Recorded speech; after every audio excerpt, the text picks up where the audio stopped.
Hi everyone, I'm super excited about today's show.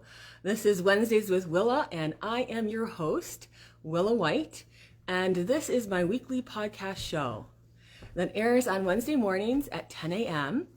And on my show, I typically have a special guest, a spiritual topic that we cover, either relating to spiritualism, mediumship, healing, faith, family, or more.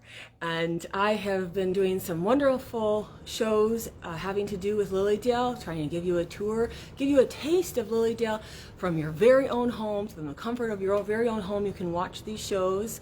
And I encourage you to look back in the archive videos of my shows, which are on Willa White Medium on Facebook. So if you go to my Facebook page, Willa White Medium, you can like and share and follow and catch up on all of the shows that you maybe haven't had a chance to watch. This is a great opportunity. Winter's here. You can binge watch to your heart's content. So as I said, we have a special topic today, and I have a special guest with me. So I'm going to introduce you to Ron Nagy. Let me just turn this around. Hello, Ron. Hello. We're so glad that you could be with us this morning. This is Ron Nagy. He is our historian here at Lilydale. And how many years have you been the historian here, would you say? I had to ask. 15 years. 15 years. It goes by fast, doesn't it? It's really incredible the amount of energy and research you've put to exploring different facets of Lilydale history. And we're so glad that you could be with us here today to give us a tour of the special building. So we are in the Lilydale Assembly Hall. In the winter, this is the location for the Church of the Living Spirit church services, although this year, due to COVID, they are all online. So I'm going to give you a special tour of this building with Ron.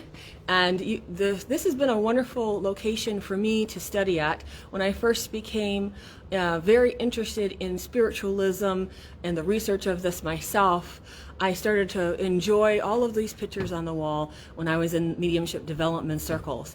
So Ron, let's get them started and tell them a little bit about the people here that are on the walls. Should we start in that one corner we mentioned before we...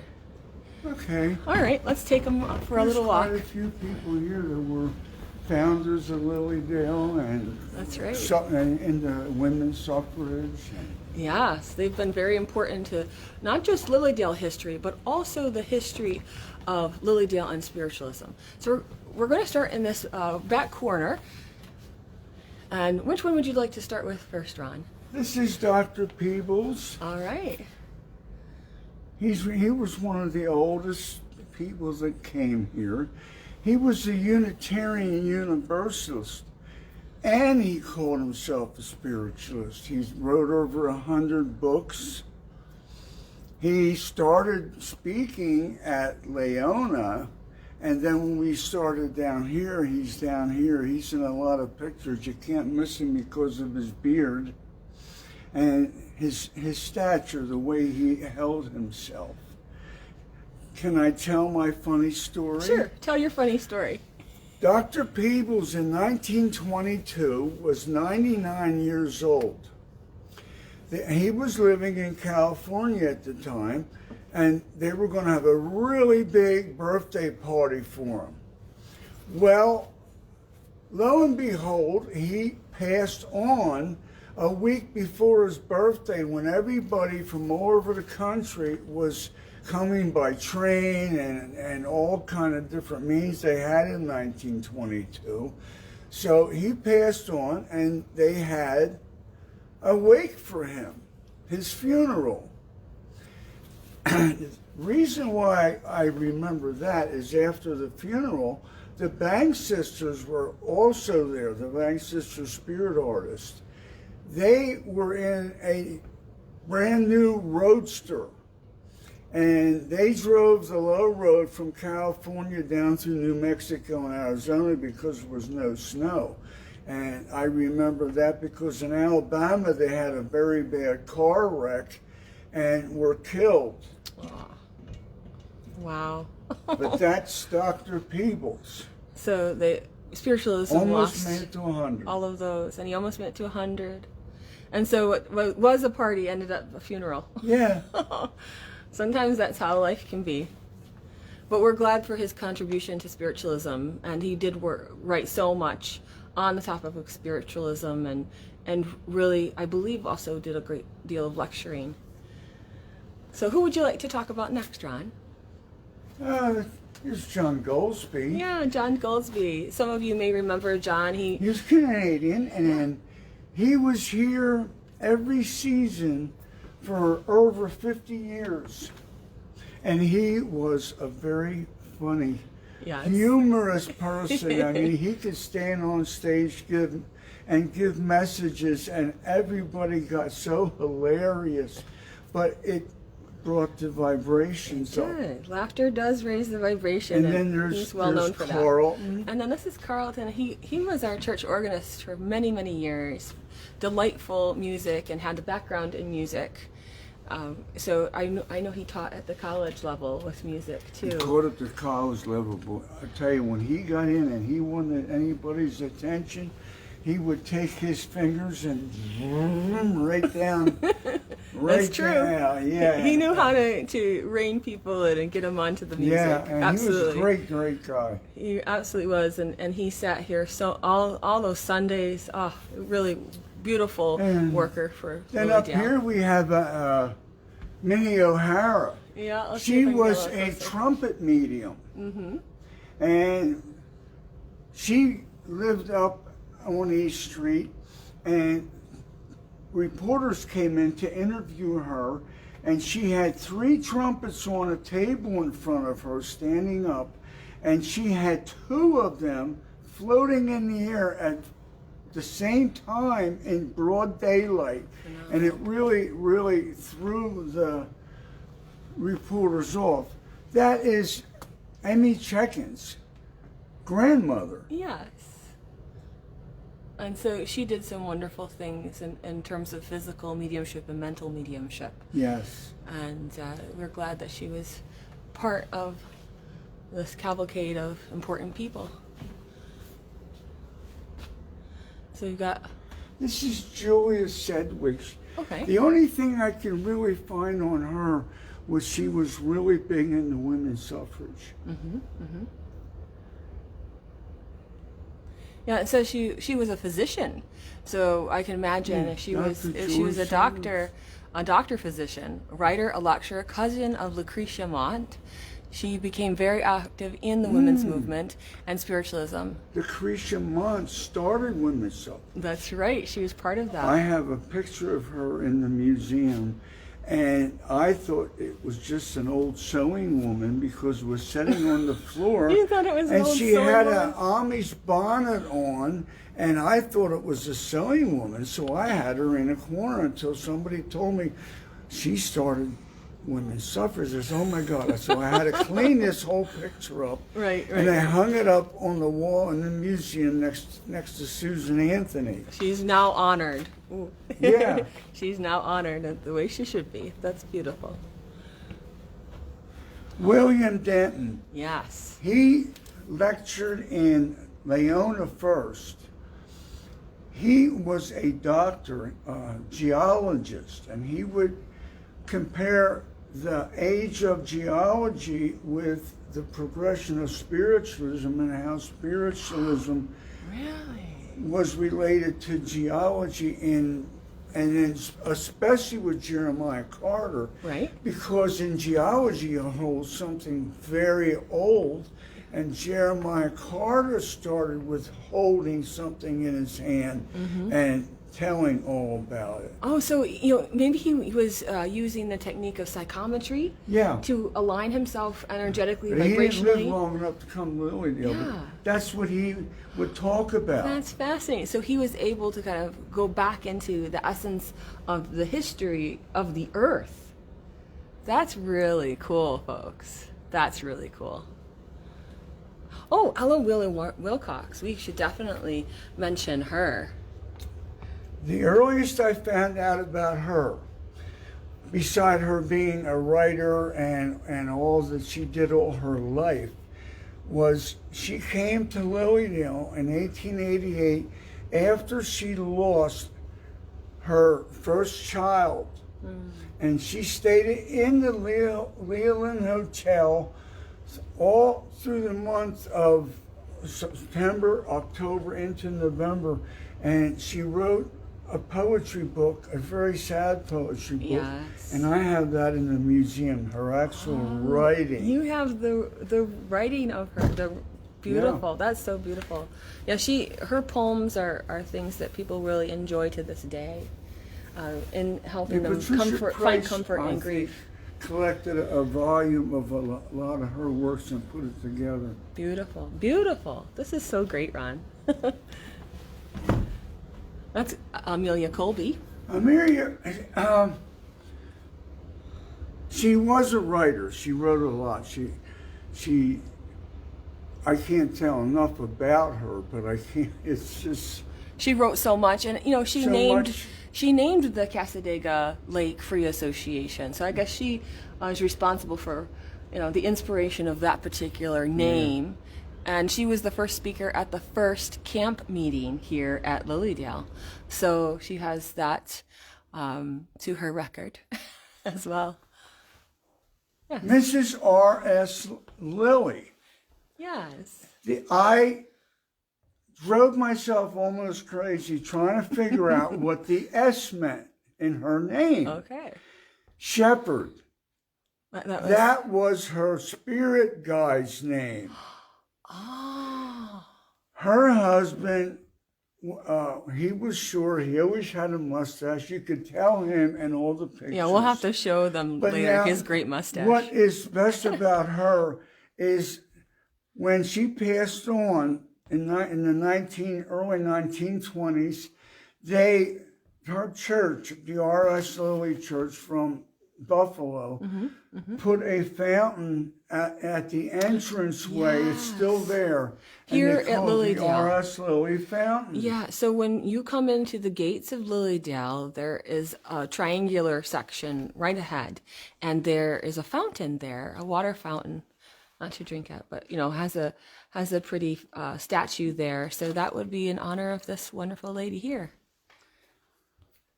Great. Let's talk about Hilda. And Hilda Wilkinson. Everybody here that lives here remembers Hilda because she was, in her 90s. And she would not let anybody get her mail. She walked every day from 4th Street, the middle of 4th Street, down, and she walked down the hill without falling. And she would walk down the post office and get her mail, and she would walk back. That's right. And she dearly loved Lilydale and the history of Lilydale. And she was in church every Sunday. I remember her seat. Being in the front row. In the same seat every Sunday. And I think part of that was her hearing problems that she had. Walked. But she really paid attention to the mediumship. She was always assessing people in their mediumship, and to whether what they said was to the truth of spiritualism. So that's something to admire about Hilda, and her love of history of Lilydale too. There's Sharon Snowman's mother, make sure we talk about and her grandmother. Sharon Snowman was the NSAC secretary. So she did a lot of work with the National Spiritualist Association of Churches, and they, obviously her family was well entrenched in Lilydale. That's the only picture I have of them inside. The other picture I have is when their house burnt down. It was at the entrance where the big lot is open now. Right. I have a picture of their grandmother sitting in her chair. The firemen carried her out in her chair and sat her in the middle of the street, and that's the picture they had in the newspaper. Well, there's comfort for you. They made sure she was comfortable. Here you go. Watch her house burn down. Oh my gosh. And now we are on to Mattie Hull. Mattie Hull and Moses Hull is like synonymous. They were married, yes. But they were synonymous with each other. He was big-time lecturer and writer and the starter of Moore's Pratt Institute. And she also was a writer. She wrote poetry. She lectured. And at the age of 14, gave her first trance lecture. So, so she had been associated with that, and then she eventually married Moses.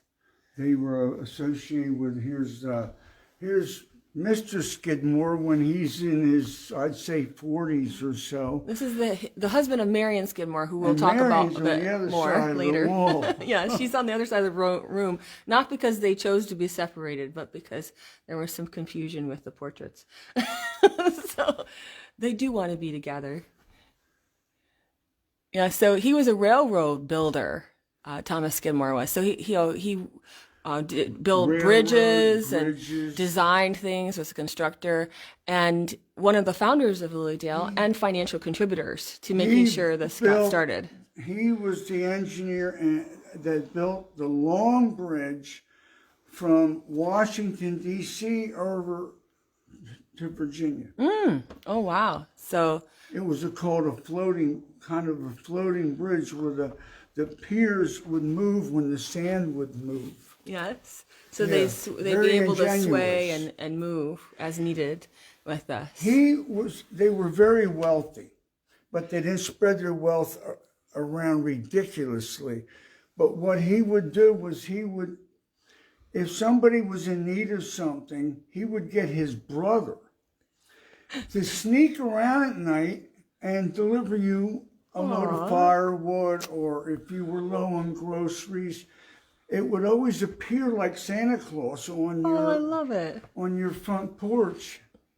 But they were conscientious about their money. Yes, and wanting to do good with it. What a beautiful thing. And they obviously didn't care about having the accolades. They wanted to do it anonymously. Yeah. As much as possible. Beautiful. And there's George Warren, second president of NSAC. His story is his parents, the Caldwells, they built what is now the Angel House. And the park in front of the Angel House is called Caldwell Park. Yes. Because of that. And now we know. And his aunt was Minnie Warren. She was adopted by them.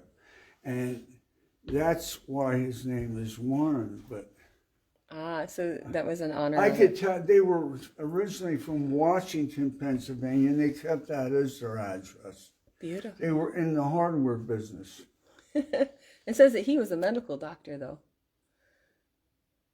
So he must have also done some things with that. No, it wasn't a medical doctor. It was a doctor, a PhD. Oh, okay. So that needs to get fixed. So beautiful. Should we head over to this next side over there? All right. Or on this wall? I think you had a couple stories on this side, Ron. Well, over here, Ron. You wanted to talk about these guys. Oh, there's Jenny. We don't want to forget, yes. You can't, Jenny Hagen, she married Jackson. They were divorced for good cause. That's what the newspaper said. Then she married Brown. They moved to Texas, and she was a typist for the women's suffrage movement's newspaper from down outside of Galveston. Right. The reason that I am in Lilydale, this is Ron's story, guys. When I first came here to Lilydale in 2001, I was in here for a class, and her picture was halfway down the wall. And I would be sitting there, and her eyes were just piercing me, like she was staring at me. So we had a break, and I moved about 4 or 5 aisles away from her. Her eyes were still piercing me like she's looking straight at me. So then after another break, I moved backwards 10 rows. Her eyes are still staring at me. Well, evidently I fell in love with her. And I moved to Lilydale to be near her. How beautiful! What a beautiful romantic thing. Who's this? This is Edgar Emerson. Edgar Emerson. Let me back up a little bit so you can see him entirely. There you go. He was second cousin to Ralph, right? the Emerson. Ralph Waldo. The Emerson of Ralph Waldo Emerson. Ralph Waldo Emerson. Yes. But he was a very good lecturer. And he traveled throughout the world lecturing and serving at the different camps and churches and all of the different conventions that they had. They had a lot of conventions, spiritualist conventions back then. One thing I didn't mention about Dr. Peebles is his great-great-grandson lectured in the town that I came from, because Dr. Peebles traveled the world and he took photographs. Oh. And his great-great-grandson put the photographs on slides, and I was able to go see the slides. This was back in the middle 19th century. Yes, middle of the 19th. So he did this, Edgar Emerson, he also, his test mediumship placed him high in the ranks of all of his workers. So that's interesting. So he was a test medium as well. Yes. And a test medium was a real medium, but they called, in the day, they called them test mediums because they didn't know if they were right or wrong or not. You would be the, yes, the sitter would validate those things and confirm it. The word test makes it sound like they're not real mediums. So they're evidential mediums. But they were evidential mediums. Okay. Excellent. Where shall we go next? Should we head over to Jack Lilly? Okay, there's Jack. Yeah, this is Jack and his wonderful mustache. He was a baritone. He was short. He was only up to my chin. But he was a baritone, a singer. He and his wife were here many, many years. He was superintendent of the grounds during camp. And they said he was really funny. He looks like he has a sense of humor. I mean, he could keep a straight face and make you laugh. I've always enjoyed him. He's been on the wall throughout all the years that I sat in Mediumship Development Circle, and you could just see he's adding to the joy. And it says that, with his singing, he served as a soloist until his passing in 1925. But his job was to sing and make people happy. Oh yes, who's this one? Mary Webb Baker, I love that picture. She was my neighbor. Oh. She built the first house in Lilydale, and that house is still there as she built it. It's one of the original houses of Lilydale that has never been changed. They still don't have electricity. They just got running water. They had a pump in the kitchen.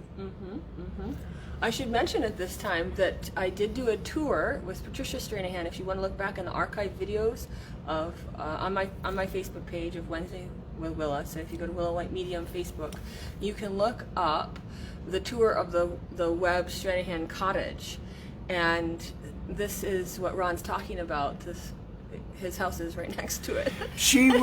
Her house was so full at night, she would come over to my house, go up the stairs where I have her picture on the stairway, and she would use the front bedroom, and her desk was there, and she wrote for the Sunflower newspaper, and she would write all her articles from my house. Second Street. So she'd go to your house, to the owners of your house. I called my house back then, but... Yeah, lovely. So this is the lady who the first house. I think everybody in the family has a copy of that because they didn't have a good picture like that. This is Betty Putnam. This is more of our era. She passed on around 1907 or 9. Oh, you mean 2000? 2009. Yeah, 2000. She was a lecturer, she was a medium, but the thing I remember about her is the stories that I heard. She would be on platform and she would be giving messages, and what she had was solar plexus mediumship. That is when the voices come out of your solar plexus. Wow. She would have her mouth shut and the message would come out of her. It wasn't ventriloquism, and folks. It wasn't ventriloquism. That's a different because two voices would come out of her solar plexus at the same time, two different voices. And I can remember Joyce yelling, she would yell, "Shut up!" Oh my goodness. It's my turn to talk. Oh my goodness. Nothing like interesting spirit conversations. That's incredible. I've always enjoyed this lady up here with the beautiful smile. She's from California. She was a good medium. Yeah. It says that she was a favorite here. I just love her. Now that's nice that these are together, because she had solar plexus mediumship. Ooh. Two voices. Mrs. Maurice Reverend Ann Kaiser, and his wife came from England. They were the head of SNU in England, and she went to the front gate to meet them, and she gave Mr. Barbanel and his wife both a message at the same time from her solar plexus in two different voices. And the wife was so impressed because she was a very private woman. No one knew anything about her life, and she brought Mrs. Barbanel's passed on brother out. Beautiful, beautiful. So she's Spiritualist National Union. That's a different organization having to do with English spiritualism. And again, this is Reverend Ann Kaiser, another solar plexus medium. Onward. Where shall we stop next? In the picture this is Mrs. Skidmore. Yes, let's talk about her. Mr. and Mrs. Skidmore, be synonymous with names. Mrs. Skidmore, in her own rights, she's best known for starting the library. Yes. She would beg everybody, "Hey, you're done reading that book, can I have it?" And she would go around and do that, and then people started giving her books, all kind of books. And she started the first library in a tent. Then the second library was in the building we're in right now in 1888 when it was built.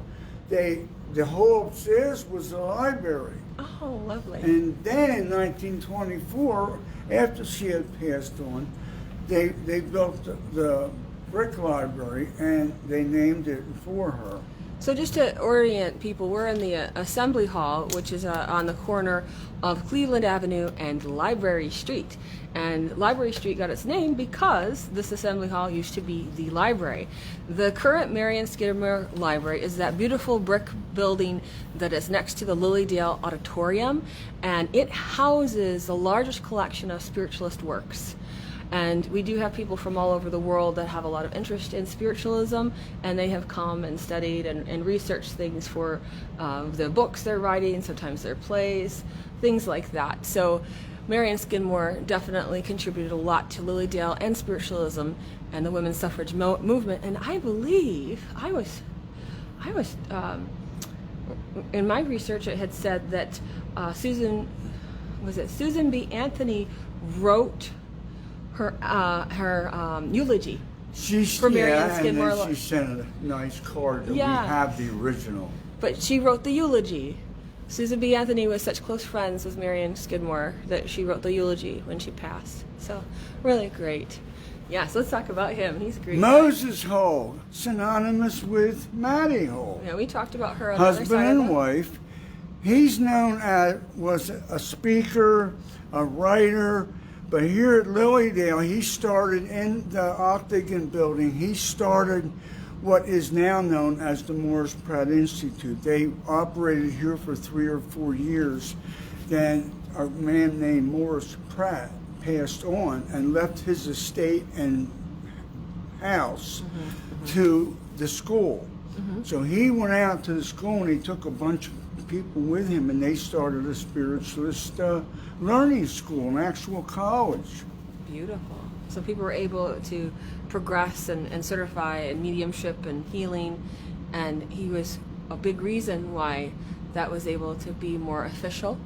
And it says, you know, he was at first a Baptist minister, but then after it says the Hull Jameson debate. So I believe in my research it said that Victoria Woodhull, but anyway, it changed his religion and his philosophy, and that's why he came to spiritualism. He was the second Seventh-day Adventist. Yeah. Oh, that's right. Seventh-day Adventist. He was. It yes. says Baptist on there. So I don't know why it says Baptist. He Well, was a Seventh-day again, something to Adventist, get corrected. He was very staunch with it. Yes. But after the debate, he changed. He said, "Wow, changed. spiritualism really means something." Yes, it changed his mindset about these things. You want to go back this way? Here's Billy Hammond. Billy Hammond. He was here. He signed the register in the Leland Hotel in 1906. He must have jumped on the train when he was like 12 years old and came up here, and he was in and out of here every year for over 50 years. He was known as the Dean of Spiritualism because if you got in trouble in whatever state you were in, he would travel there and he would testify for you that you weren't crazy. You were practicing your religion. That's right. And that's an important distinction that people need to understand. A spiritual medium means that you are really following the dictates of your spiritual practice, your religion, of spiritualism. And it's a different kind of mindset, a sacred connection that you bring to the experience of mediumship and spirit contact. So yes, I'm so glad that he fought for what was right about these things. I know this is Jack Kelly. Look at that. Is that his smoking jacket? That he had a snicker on his face. He was funny. Mm-hmm. He was really good friends with Mae West, who was the comic of the time. Yeah. He was a great healer and blindfold medium. They built the healing temple for Jack, and Mae West came here to support for the Jack. Grand opening. Yeah, for the grand opening. I have a nice picture of the three of them there. Explain to people what a blindfold medium is. A blindfold medium is, well, they call a billet medium too. They would blindfold themselves, and they could pull billets out and do readings for certain people in the audience.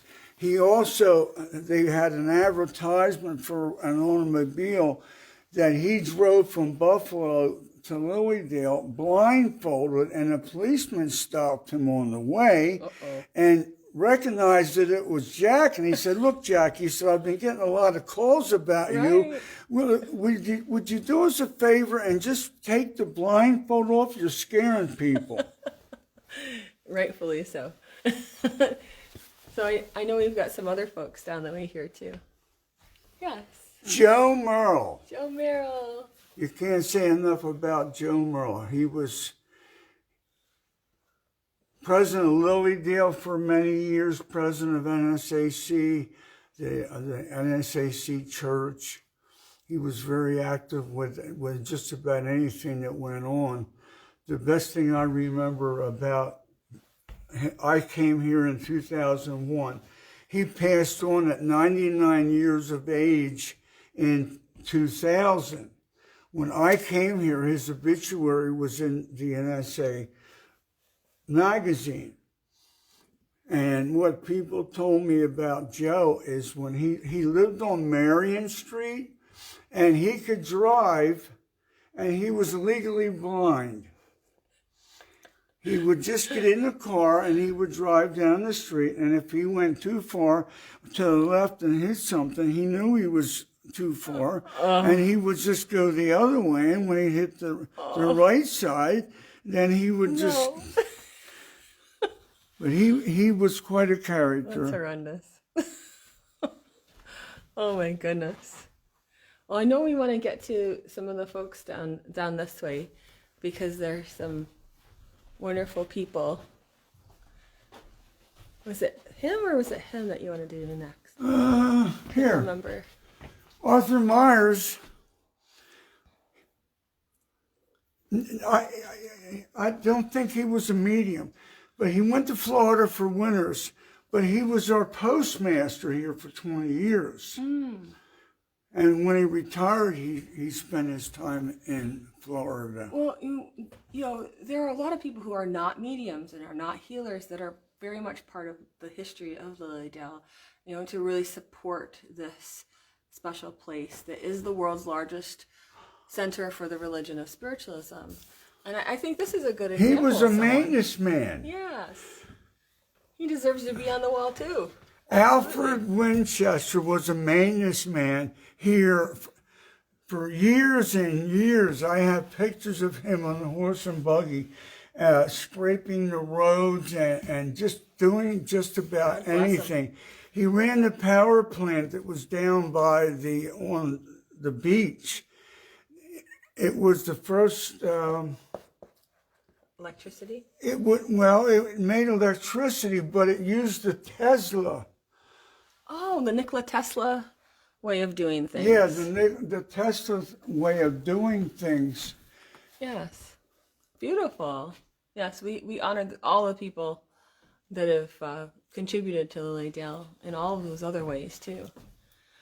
I like W.J. Colville. I've read some of his books. He wrote Universal Spiritualism, and he's written other good spiritualist books that I have read. And it says he was one of the first 4 guests of at the Maplewood Hotel. He signed the register. So he was an author, and he regularly appeared at the Lilydale platform.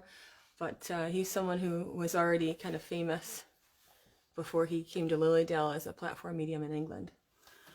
George Way. Yes. Our West Virginia listeners would like him because they have the Way Memorial Chapel down there, and that's the first spiritualist church down there, and it's named after him. He owned Gretchen's house. Okay. And that was called the Way Inn. I have the house sign. I have the house sign and him sitting on the porch in the museum. I like the puns. That's nice. And yes, he was the pastor of the First Spiritualist Church in Wheeling, West Virginia. Great. Who else should we talk about? I know we're almost ready to wrap up with things. Here's Robert McDonald, president of Lilydale for off and on for almost 20 years. He was involved with the church. He was president of NSAC many years. And at the Plymouth Spiritual He Church, was too. the youngest. Now listen to this. He was the youngest child with 5 sisters. Poor guy. They must have really treated him like... Oh, come now. I couldn't imagine having 5 sisters. He obviously survived. And if you can handle 5 sisters, you can handle anything. Oh, I have one. Is there one last person you wanted to share with us before we end for today, Ron? Willa and I are going to spend time, and we're going to rearrange all these pictures in here, yes, like they were in 2004 when the ceiling collapsed. And I had all these pictures in my house, and I had all the taken apart, cleaned them up, rematted them. Then when I brought them back here, I put husband and wife together, I put friends together, and I had everything in order. And then when they went and painted the building, somebody just put them where they thought they looked good. And it's really bugging me. Yes. And I think we'll have to update the cards as well. I think that would be a good plan, to update the cards. So, yet another project for you, Ron. But I hope you all have enjoyed this time we've spent with Ron, and it's something that I'm so glad I was able to talk him into doing with us today, because he really is a wonderful resource here at Lilydale. And one of the things to keep in mind with Lilydale history is that if you do have some family background here in Lilydale, or if you needed research done, usually Ron's your go-to person. And so he does have a website. What's your website, Ron? RonNagy.net. Yeah, so RonNagy.net if you need to reach out to Ron. A lot of people have history questions. There's a lot of history on that website. And so check out Ron. He's written books about Lilydale and spiritualism. And also something that I should note is that the Lilydale Museum has its own Facebook page. So from time to time, Ron does highlight things on the Lilydale Museum Facebook page. So it's fun if you really enjoy the history, want to know more about it, especially as it relates to the who's who of spiritualism. I'm glad that you were able to join us today for this very special show, the special tour of the Assembly Hall portraits, so you can get to know some of the folks that are on the wall. If you've ever taken a class here in Lilydale in the summer or in the off season and you've wondered about these beautiful people on the wall that have supported us, we are standing on the shoulders of all of these lovely folks that make it possible for us to be here in Lilydale today. So we give a special thanks to all of them and all of the ones that are not featured in portraits that have made Lilydale possible. All right, everyone, have a wonderful week, and I'll see you on the next Wednesdays with Willa. You be well and God bless. Bye-bye.